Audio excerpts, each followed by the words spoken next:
Welcome to Massive Passive Cash Flow, the podcast that guides professionals to financial prosperity. Join our community and let's start building your wealth. Here's your host, Gary Wilson.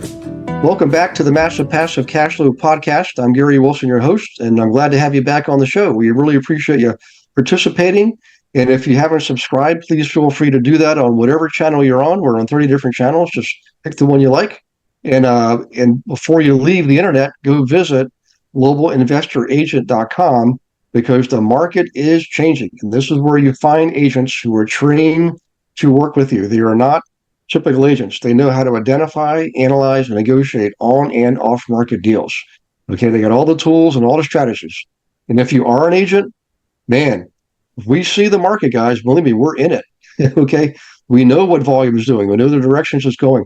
It doesn't mean it's time to panic. It's just time to prepare. So go to the globalinvestoragent.com also while your investors are out there. Click on the Learn More button and strike up a conversation with one of our agents and see if this is the right thing for you. So in any case, without further ado, we got a great guest today, Kevin Jaramillo, all the way from beautiful Vegas. And for those of you who have been on the show for a while, you may have heard me mention Kevin's name. We actually worked together for a while, several years ago. We were road warriors. And he was my, out of all the people I worked with, he was my favorite. We just connected. He's a smart guy. He's smart with money. That's why he has money. So let's let Kevin take it from here. So Kevin, welcome aboard, man. Hey Gary, thanks for having me out. It's a pleasure. I love talking about money, and so I'm glad we're going to have this conversation today, and hopefully we can help some people out there who are maybe having some questions or struggles with money. Not knowing what to do. It's a subject most people don't really want to talk about. Some people are uncomfortable talking about it. So let's hope today we can get some little mindset shifts with some people. Yeah. Well, I love it. And one of the things I really like about you, Kevin, is we're both real estate guys, but we're not just real estate guys. I mean, I never told people, hey, don't do the stock market. I never said that at all. I think we should be diversified intellectually and financially too. So would you mind giving people some of your background? Because I know a little bit about you, but these folks don't, and you got a pretty awesome background, you know? Sure, absolutely. Well, like you said, I'm live here in Vegas. I'm a native. I'm born and raised here in Vegas.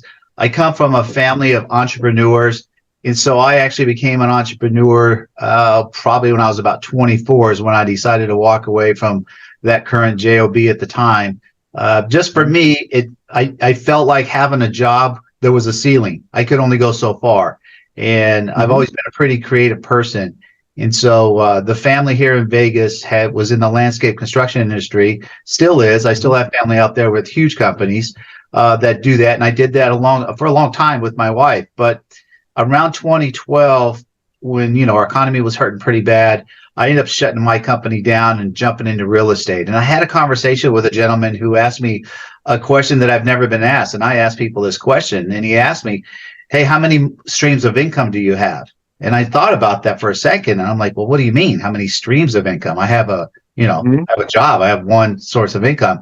And he shared with me at that point in time, like, if you don't have multiple streams of income, you're likely not to ever be financially successful. You're going to get by in life. You're probably going to be okay. You're a good guy. But, and it really hit me hard. And from that point forward, I said, I really need to dig into this deeper, right?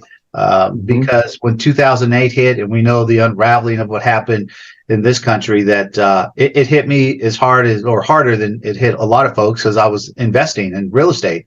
And investing, there's no guarantees in anything. I didn't quite do all my homework, and I got caught up in that, and I lost a lot of money. I was in the middle of a $3 million spec house that I just finished. It just hit the market 3 months after the unravel started. So I ended up losing that, lost multiple six figures. It was a learning lesson. But, one of the things my dad taught me was, don't cry over spilled milk. Get back up, get back on the horse and go after it. And then I remember back in around 2014, 15, I had the opportunity to work with some companies out, being a road warrior, so to speak. Like, I worked with you, and man, it was awesome experience I've been around at least 50 different cities around the country and really meeting a lot of just really awesome people. And when I jumped off the road in 2018, I kind of reflected on what did I learn in those 4 years on the road. And what I learned was for the multiple companies that I worked for that were selling products that ranged, $10, $20, $50,000. And all these people are in those rooms because they want to make more money, right? Yeah. And in a room of 200 people, 5% could afford a program of that nature. And so what I found out was it wasn't because of lack of desire.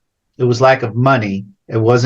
So I would sit with people and you get to see their little mini financial statements.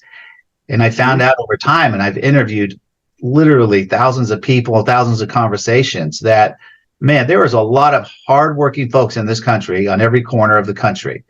And I says, these people are just lacking financial education. No one ever taught them, at a young age. And so I started asking the question around early. How old were you when mom and dad sat you down and taught you about money? And 95% of people tell me mom and dad never sat me down and taught me about money. This is normal. And so I just share with people, it's okay. It's not good or bad. It's just what is. My parents didn't teach me about money. Did your parents teach you, Gary, when you were 8, 10, 12, 15 years old? Did they sit you down? I had diabolically opposed financial education. My dad's side of the family was well off. My mom's side was not. And I got horrible programming, constantly battling with each other. It took years for me to unravel and sort through that, Kevin. But finally, because of guys like you, I ended up discarding all the bad stuff and focusing on the good stuff. Yeah. So today I have multiple streams of income. I've learned how to put money to work in many different facets. But I make an income. I'm a licensed real estate agent. My wife and I are. So we make money doing that. I flip homes, so I make money doing that.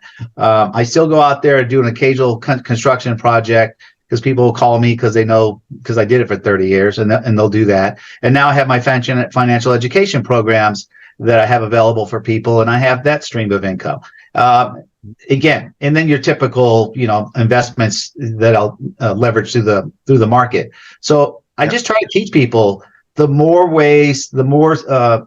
streams of income that you can have, you're likely not to work paycheck to paycheck. And I have a new book coming out that I wrote that's called Breaking the Paycheck to Paycheck Cycle, right? Okay. And the only reason people live paycheck to paycheck is because they don't know where they're going. They don't actually have clear written goals. They don't understand compound interest. They don't know how to really manage debt and credit, right? As we talked a minute ago before we jumped online about asset protection, these are all basic things, and it can seem very overwhelming to learn all the rules of the money game. But it's like anything else. I tend to try to use parallels with people and analogies, and I'll ask them if you played sports when you were a kid, baseball, football, tennis, whatever. And in whatever sport we all learn as a kid, what's the first thing the coach is going to teach you? He's going to teach you the fundamentals of that sport. Right. If it's basketball, I got to teach you how to dribble before I teach you how to shoot, right? It's just the fundamental. And so financial literacy is just that. It's the fundamentals of money. So I tell people, I don't give financial advice. I'm not a financial advisor. I'm a financial coach. I'm just here to teach you the rules of the game, because whether you realize it or not, the minute you start making $1 in your life, you're in the game. Yeah. It's interesting is, if you look at the world of W-2 employees and the world of entrepreneurs, 1099 entrepreneurs, self-employed and business owners, in the world of the W-2 income, you'll have more people generally who are not all that financially savvy. They understand how to utilize their 401k and have life insurance and all the typical trappings of that type of life. But it's not till you get into the entrepreneurial world where you'll find people who really dig deep and unravel the education that surrounds financial success. Not every entrepreneur does it. I'm not saying every entrepreneur is rich, because they're not. But you'll find a stronger set of people in there who make the effort to do that. And you're one of them. And I like what you're doing because you're a vanguard. You're kind of leading the charge and leading the way for a lot of other entrepreneurs. And we're out there. Remember, when you're an entrepreneur, the buck stops here. You're not guaranteed a paycheck the next week. Of course, you're not guaranteed a paycheck in the corporate world either. Anymore. But but you get the picture. You're it, man. You live and die by your decisions, and you have to play defense. You got to play offense and defense. So let's dive in a little bit, if you don't mind, Kevin. And I want to bring up the subject of your daughter too when the time is right, because she's everybody listening. We're going to talk about Kevin's daughter, but remember this: the old saying, "The apple doesn't fall far from the tree." So if you want to get a really good idea how good Kevin is at this, just listen to his daughter's story. Right? He walks the talk and walks the walk and talks the talk, and so does she. But before we get there, talk a little bit about let's unravel what you're doing when it comes to education, if you don't mind, Kevin. A little bit of the meat and potatoes, Well, I started. I have my podcast. It's 3 years old. Again, I've had people come to me for years now for advice because I've been an entrepreneur pretty much my whole life, in business advice, right? And I started teaching people about money, and then people would come to me, hey, what should I, and I invest. And so they would come to me and asking me questions about those types of things. And I've helped countless people, in different parts of their journeys with money, depending where they're at, because we're all different. And what I find through conversation is this, that most of us, not all of us, but most of us don't really start taking money seriously. I mean, thinking about what I'm doing with it till around the age 30. So for most of us in your 20s, you're working a job, whether you're a college graduate or not, you're making money. But because you've never had money, you're spending money, you're just enjoying life, which is great. And so the problem is that if it's around 30 that people start recognize that they don't really understand the 10 years they just lost of compounding. Okay. Because if you start compounding at 18 or 20 years of age, by the time with minimal amounts of money, literally $100 a month, if you're, you start young, like I showed my daughter, that literally by 50 years old, you're like, holy crap, I got almost $1 million, right? And I'm just regular working, whatever. So those 10 years, in my opinion, are really, really valuable. And so I try to speak a lot to the youth, but the fact is, most people who are working paycheck to paycheck are all the way up to 60 plus years old, right? Which is sad. And it's not lack of work ethic. It's not lack of a skill set. It's just lack of the way they handled their money, right? If they really, truly understand the rule of 72 compound interest at an early age, you make different decisions when you understand that rule, that simple little rule, So I love talking to people about that. And then, again, I'm not a financial advisor, so it's a fine line that I walk, that people ask me for financial advice. I go, I can show you the rules of the game and the options you have to do what you want to do. And I also did a podcast that talked about people who want to go talk to a financial advisor. And I had a podcast with a couple of financial advisors, and they admit they really can't talk to you unless you have money, because you got to understand, financial advisors make money from your money, and they don't want you to show up at the office with $5,000 because they're making 0.012 on your money. That's no money to them, right? They're looking at people who have $100,000 or more dollars to come and talk to a financial advisor. Hey, what do I do with this 100,000? So that leaves a lot of people out there displaced that nobody's helping. So in the space of financial coaching, it's becoming more popular because I'm able to help you when you don't have money, right? I'm trying to get you to think and act different with your time and money. So over time, you will have money, So I really enjoy it. I get a lot of just self-gratification from helping folks that way. Yeah. What's the podcast now? The name of the podcast? The podcast is Money Conversations with KJ, myself. Okay. And I named it that because my podcast is like what you and I are doing right here. We're having what I call an organic conversation. I do have a set of questions that I'll ask, and depending on the answers of the questions and do an individual, if I'm going to what I call peel the onion, am I going to go down that road deeper based on that person's individual story and what's happened in their lives? Because I truly believe, and this is the feedback I get, that if I'm whoever my guest is and whatever their story is, there is somebody out there hopefully listening that is having that same story. And hopefully from people, I always ask people, a lot of my guests that are over the age, say 40 or 50, what would you tell your 20-year-old self? What advice would you give them about money, right? And so if I have somebody out there listening who's 20, whatever, and they're listening to somebody and say, I would have done this for sure, right? These are great lessons taught by people who actually lived those are the life lessons, because I understand, nobody knows me.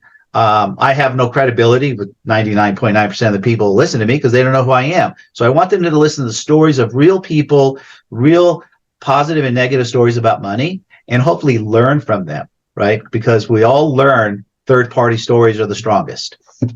Yeah. I agree 100%. I know when I left the corporate world, I was much older than you. I was 40 when I left the corporate world, and I was in banking. So you would think I knew a lot about money, and I did know a good bit about money. I was doing quite well. I used to spend every lunch hour up at the corporate library studying the markets. I understood the stock market and mutual funds and finance, but I understood it from the banker's perspective, right?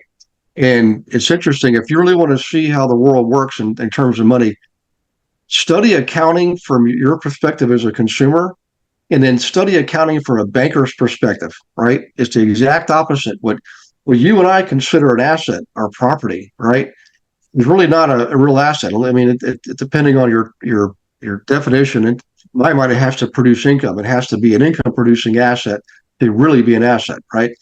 And the liability is our loan, the mortgage on the property. Well, guess what? That mortgage on your property is an asset to the bank. Okay. Now, who in this world has and controls most of the money? It's the banks. Okay. You know? So in any case, you can be a banker. You can be your own banker, and we're way bigger than the scope of this particular podcast here. But I want you guys to follow along here. When you're an entrepreneur, you want to invest. You're going to have to invest. You got to have multiple streams of income, like Kevin said.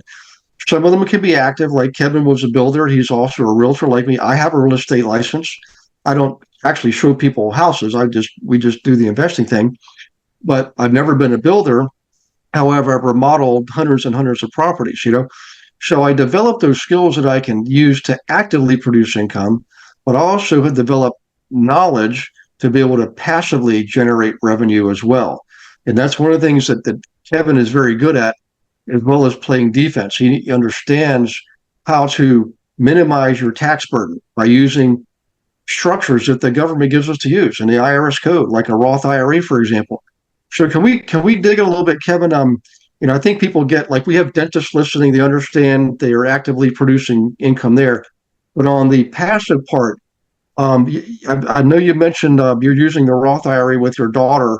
Can you dig into that a little bit so people understand why that's such a great tool? Did you know that you can participate in class every Monday? We call it Monday Night Live, 7 p.m. Eastern, with me and dozens of other investor agents from around the country, in fact, the world.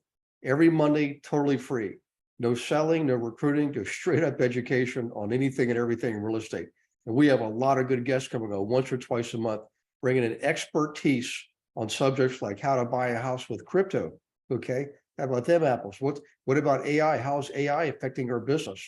How about the metaverse, blockchain processing? We're already using it in title work. So come on to Monday Night Live, be ready to take notes and ask questions, because it's live and engaging, and you get to participate by asking questions and meeting others. So we'll see you there. Go to realestateWithGaryWilson.com, click on the resource tab, drop down, and you'll see Monday Night Live.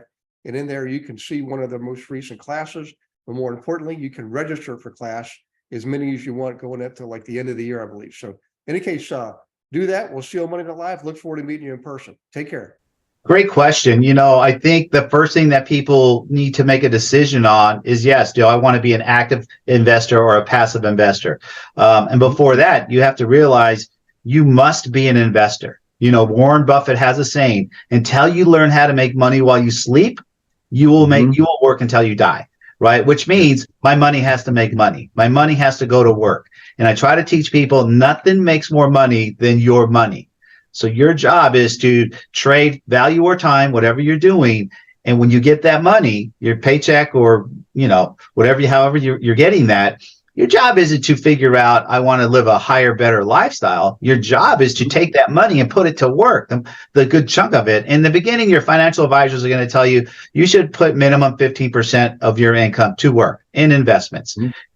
Now, I tell people, my program is called Financial Literacy, Living a Lifestyle by Design. And the reason it's a lifestyle by design, because Gary, you and I both know people, and I just say from both ends of the spectrum. There are people out there at whatever retirement year that you're going to be, and average people are 60, whatever, that their mindset is, I can live on $X a month. And I've heard people that are comfortable to live on $3,000 a month at retirement age because, let's say, their home is already paid for, or they just have really low living expenses, and they're just comfortable. They don't like to chase money. Money makes them stressful, and anxiety comes with money. So they want less is more for those people. But on the other end of the spectrum, there's people out there that tell me, Kev, I can't live on less than $25,000 a month.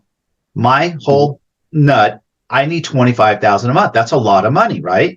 And so some people in between can't fathom that. Some people are chasing that lifestyle. And so I tell people there is no right or wrong answer here, but whatever your answer is, you must decide, and it can change. It's not written in stone. You can change over time that, okay, whatever it is, the basics that everybody knows. Make sure you're financially secure. To me, that means you need 6 months of your expenses put away, right? Your AKA emergency fund. Because I use COVID was a great example how when everybody got sent home, the majority of the population was kind of freaking out. Like, I need my paycheck next week and you guys sent me home. What am I going to do?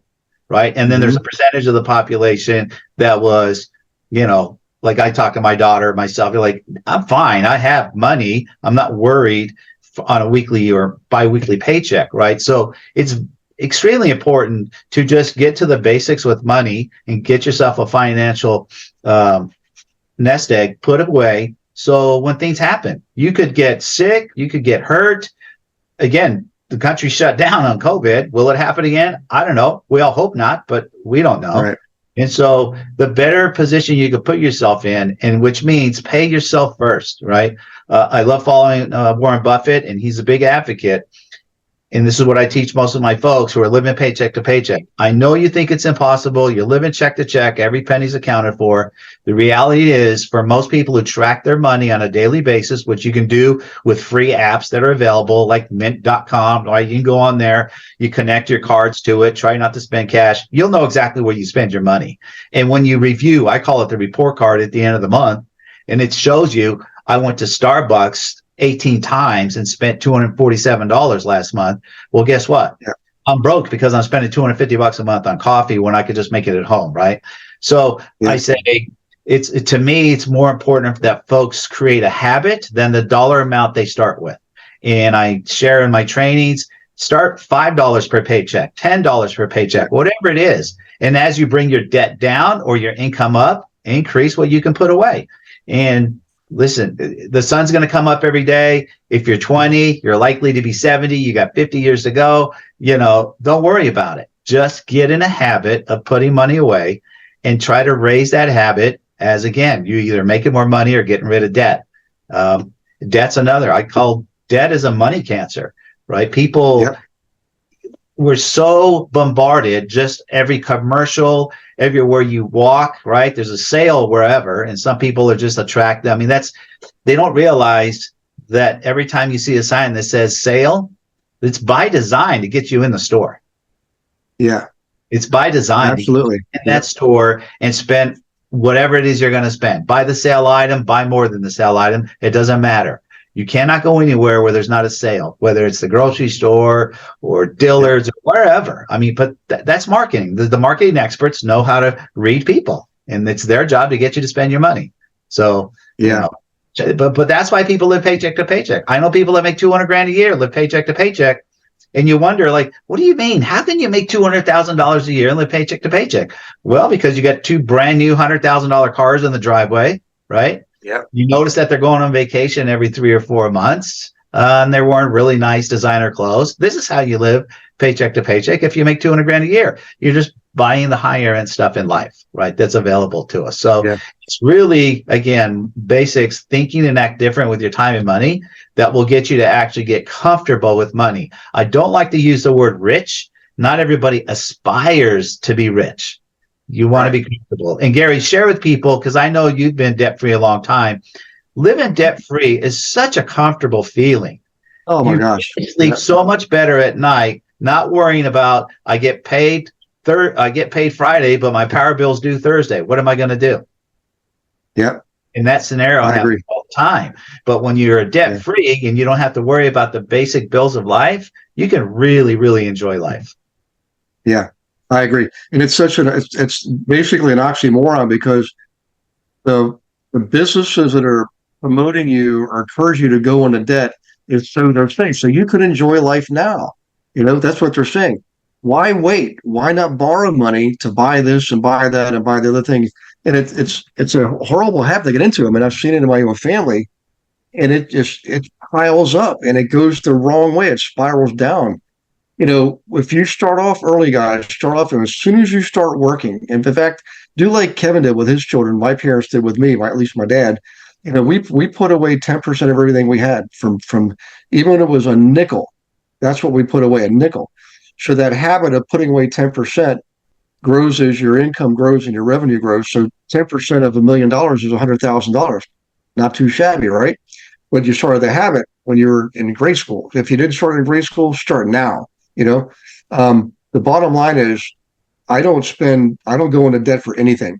I used to go into a lot of debt to buy real estate.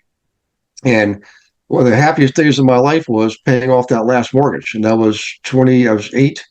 My gosh, Kevin, it'll be 8 years ago. This December 15th when I paid off that last mortgage, man. And I'm telling you, life is good, guys. I know I'm going to get a lot of slack from my other investor buddies saying they need to go into debt. They need to go into debt. And here I am telling people, don't go into debt. Well, here's the thing, right? So it's different. If you're an investor, especially a real estate investor, you're leveraging debt to make money. And so I teach there's good debt and bad debt. And so I consider if you leverage debt, whether it's in real estate, it could be a car. I know people who, do this with automobiles, right? They'll buy a car for $X, put tires, clean it up, whatever, and then they flip a car. So they're leveraging, right? And so leverage debt to make money, I'm okay with. Consumer debt, on the other hand, you're using your credit cards to purchase items that aren't going to make you any money, clothing, dinners, these types of things. This is the type of debt you 100% do not want to be in. So when you hear people like Dave Ramsey or Susie Orman tell you, tear up your credit cards and rip them up and don't use them. They're extreme adverse credit card people. I don't 100% agree with that in today's world. I think that, and they've been teaching that mindset for 30 years, right? And 30 years ago, I think that was a great lesson and you probably should have listened. But unfortunately, in today's world, that we're all interconnected with the internet now, and the fraud, the hacking that goes on around the world on a daily basis, I've taught my kids to, you always carry about $40 cash, and that's mainly for tipping. Right, because the valet person is not going to take a credit card tip. The restaurant, and just a few cash bucks is good. Other than that, do not carry your debit card with you. Leave your debit card at home and pay everything with a credit card. Because if you get mugged or you lose your wallet or your purse or whatever, those credit cards are not your money.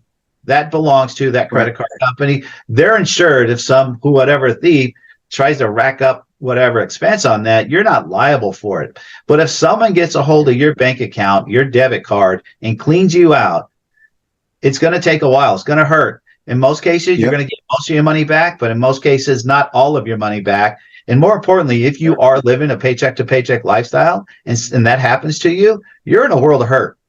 You're in a big world of hurt, right? So I like the cards for protection and convenience more than anything. Because you're not going to carry around a giant pocket of cash, hundreds of dollars, right? Back in the day, in the 70s and 80s, we used to do that. But in today's world, we don't want to do that. So I like to classify that under my asset protection module and my trainings that, guys, we got to walk around smart. And in today's world, people have, there's machines or mechanisms. They could walk right by you and steal your information.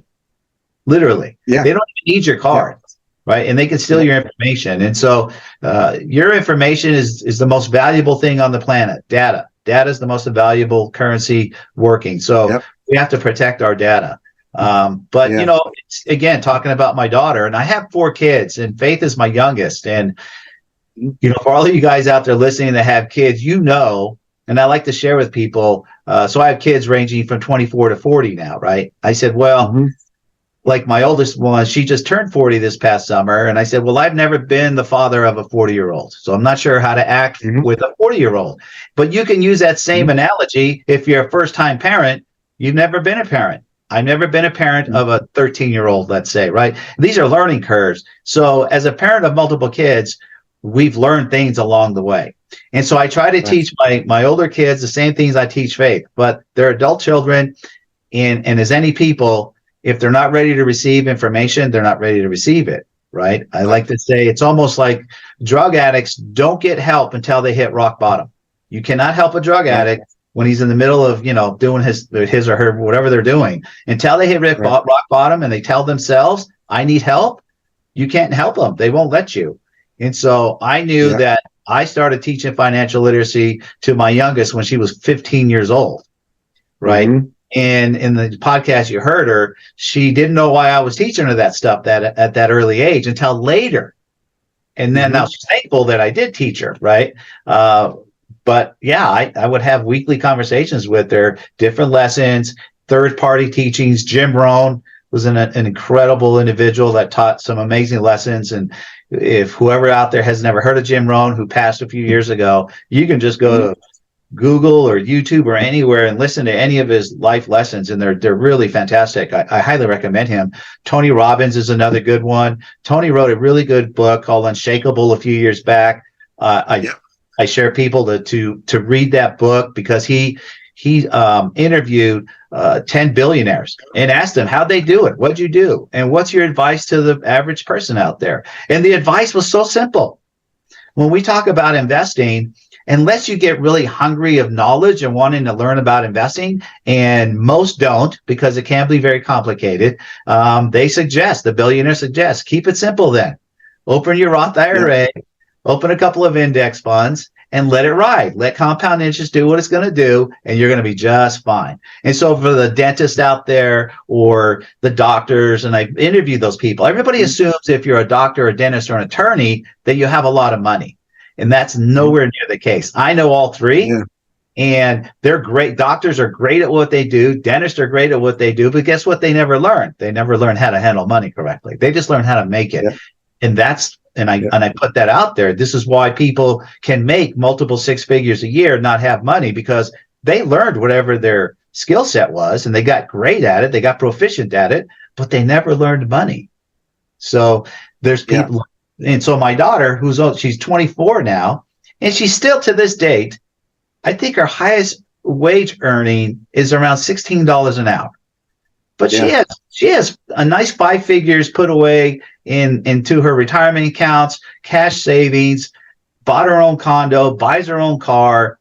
I show her how to do things. I don't give her money though. And people are flabbergasted when they meet her, and they're like, "Well, how'd you do that?" And so she just tells them, "Dad taught me." Right. So that inspired me to come up with a program and what I teach out there today, to get out there and help people learn the fundamentals and the basics of financial literacy and put yourself on a better path. Yeah. Well, I tell you what, I love the story of your daughter, and I one of these days I'll get back out there and I'll have time. We can hang out a little bit and get to meet some of your family. Maybe we'll go golfing and I'll entertain you with my horrible golfing skills. That's what they call me, entertainers. But I love it. It's a lot of fun. And I want to, before I know we're getting short on time, Kevin, but how do people, if they want to check out your program? I know we've got the podcast, Money Conversations with KJ, but what about the training? Is there a separate website? Now, let me write this down. Where can people go to learn more about that? Great. Yeah, no. So they definitely can. So I opened up my program about 18 months ago, and it's called Money Mastery Institute. And so you can go to moneymasteryinstitute.com. That's the website. I have 3 different levels of training. The first level is a pre-recorded training, 43 video modules, takes you about 4 hours to get through it. And I walk you A to Z through the program so you can walk away with the fundamentals of financial literacy. At the end of that program, I've built what's called a roadmap, which is a combination budgeting, goal setting, and doing some investing, slide investing things that you can do in there. And it's a start. And I share with people This is so you can start doing things. I want to have people create a habit. And so I share, this is not something that you would fill out, set it and forget it. It needs a change every time one of four things happens. You make more money, you got to change it. If you make less money, you got to change it. If you incurred more debt, you got to change it. If you got rid of debt, you got to change it, right? So in our lives, we're always going to make more money, make less money, have more debt, have less debt. We always have to keep an eye on the ball. And budgeting is the number one reason people live paycheck to paycheck, because they don't know where they're going. And so that's the first program. It's $97. The value is immense there. You can watch videos on your own timeline. You don't have to sit in front of the computer for 4 hours. They're literally anywhere from 3 to 7 minute videos. You can say, hey, I got 45 minutes. Let me go watch a few. You can go back and revisit them, depending on where your strengths and weaknesses were. The second program that I have available is actually a live online 6-week training class. So people sign up for it. The next one will come out in January. That for 6 weeks, I train people live online, because some people don't want to just either read a book or, watch videos. They want to interact. And so I find interacting works for a lot of folks, and I pair people up to be accountability partners. So I'll introduce you, right? Hey, Gary, this is Lisa, right? And I think you two guys are a good pair. So I want you to share your stories. I want you to share your goals and what you're going to do, and hold each other accountable during this 6-week period, because in 6 weeks, you'll create a habit in 6 weeks. So it's 6 weeks, live online training, interactive. You can ask questions. Trust me, your questions are the same questions as somebody else has, right? We all have the same questions. So I pretty much get a lot of questions answered. And then I have a third level, which is mainly designed for entrepreneurs, either existing or you're getting ready to thinking about it, because I have 35 years of entrepreneurship. I've helped a lot of people in this realm. So I decided to make a program about it, and I will do a 6-month one-on-one with you, specific training. Nice. Because it doesn't matter to me what type of business you're doing, how you want to make money. There's just certain rules of the game we're all going to need to apply. And at the end of the day, most people worry too much about their actual field of expertise, and not about they did that because they want to make more money. And so too many entrepreneurs are out there who make money, but then don't have money. And so I feel I can bring pretty good value. That program, the middle program, the live training course is $497, and then the one-on-one for 6 months is $24.97. It's a great value, but I only take on 12 clients in a 12-month period because, one, I'm an avid golfer. I golf twice a week at least. It's just all the time I have, right? Because I give a lot of time to those individuals, and if I took on too many, I'd be shortchanging somebody, and I don't want to do that. Yeah. Well, I like the model. I mean, it's you're definitely education based, and if you're listening out there, pay attention to this. A lot of people are asking way more than that. I mean, they're asking for, percentage of your returns and things like that. It's not necessary. I mean, I know Kevin personally. He's the real deal. The content is solid. I mean, the fact that his daughter is a living example of the model should give you all the evidence you need. But go to the website, check it out. The website is moneymasteryinstitute.com. Remember, the podcast is Money Conversations with KJ. Okay, letter K, letter J. And while you're out there, real quick, I also have a book that's getting ready to come out. Oh, that's right. In the next couple of weeks. So I put all these concepts in a book format that's coming out. That's called Breaking the Paycheck to Paycheck Cycle. You'll be able to. You can either on my website right now. There's a section in there where you can register, and I'll alert you when it's available. It'll be on Amazon, so you'll just go directly to Amazon and purchase the book. $15 book, affordable book, and go through that. So again, some people want to read, all this information. Some people want to watch it on video. So I'm trying to give all the information in every format that I possibly can to help people. Good. So the book is Breaking the Paycheck to Paycheck Cycle. Right. Okay. Well, we'll look out for that. We'll put that in the show notes. So for those of you listening, while you're listening or when you're done listening, you don't do this while you're driving, but when you get home, leave a review for the podcast. All of the podcasts, we really appreciate that. Kevin's got a podcast. I've got a podcast. It's a community service. So the only way we get paid from that is if you leave reviews, and lets the 30 channels know that what we're doing is worthwhile in the community, serving the community. So really appreciate you doing that. While you're out there, make sure you visit Money Conversations with KJ. That's the podcast. MoneyMasteryInstitute.com. That's the website. You can check out the training programs. And the last visit is when Kevin shows you how to keep some of what you're making, I'll show you how to put it in real estate. So, There you go. Grab yourself an investor agent. Go to globalinvestoragent.com. And if you are an agent, I can't emphasize this enough. Look, Kevin and I both have our licenses, guys. Okay. And we're not traditional realtors. You have your license. You can do so much more with it, right? Just click on the Learn More button and be part of the family. I'll promise you'll have multiple streams of income before you can blink an eye.